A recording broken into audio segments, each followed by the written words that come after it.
How's it going, everyone? My name is Plague, and welcome to another HellDivers 2 video.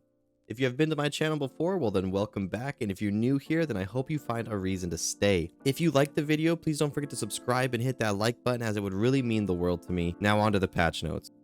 First things first, planetary hazards have been activated. This means that many planets will now have additional environmental challenges, as Arrowhead Game Studios puts it. This means we will start to see things such as fire tornadoes and meteor showers, and they said even more. That and more bit really intrigues me, as it makes me wonder what other kinds of hazards there will be. Blizzards, perhaps? Who knows? Eradicate missions have been lengthened. They will now require more kills, and the enemies on these missions will spawn more often. And as AGS says, these missions should now take around twice as long to complete. There have also been a few weapons changes to the game that are about to really shake the meta of this game. The Breaker Shotgun has had its magazine capacity decreased from 16 to 13 and its recoil increased from 30 to 55. I don't think this nerf is really going to hit all that hard, if I'm going to be honest. I know their goal was to try and make other primary weapons a viable option in people's minds, but I'm still not having issues with the recoil anyway, and if I have to call in a resupply a little bit more often, then so be it. That doesn't really bother me.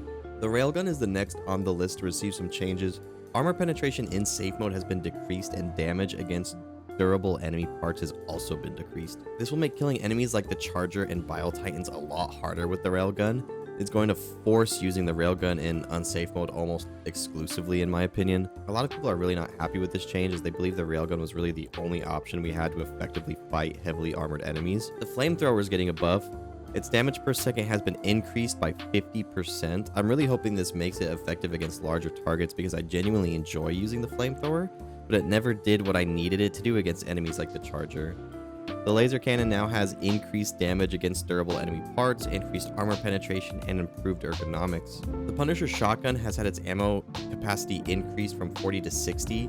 It now has increased stagger force, and its damage has been increased from 40 per bullet to 45 per bullet. The spray and pray version of the Breaker shotgun has also gotten some changes. It now has increased armor penetration. Its fire rate was increased from 300 to 330. The number of pellets per shot was increased from 12 to 16. And finally, it now has less magazines, down to 26 from 32. Only 3 stratagems have been changed in this patch. The Energy Shield backpack now takes longer to recharge once it has been broken, and the 380mm and 120mm orbital barrages have had their actual duration increase, and the size of their spread has been decreased. I'm actually very intrigued by this change and wonder how much more effective these stratagems will become. A few other changes that I noticed that I found interesting were fixed armor rating values, reducing damage as intended.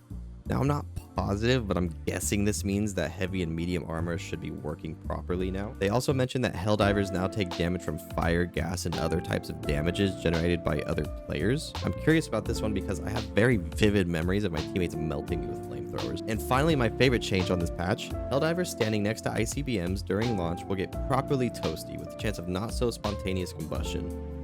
Don't forget to keep your distance going forward with this one. That's about everything I have for today. I hope you enjoyed this video, and I would love to know what you think of these patch notes in the comments. Thank you so much for watching, and I'll see you guys in the next one.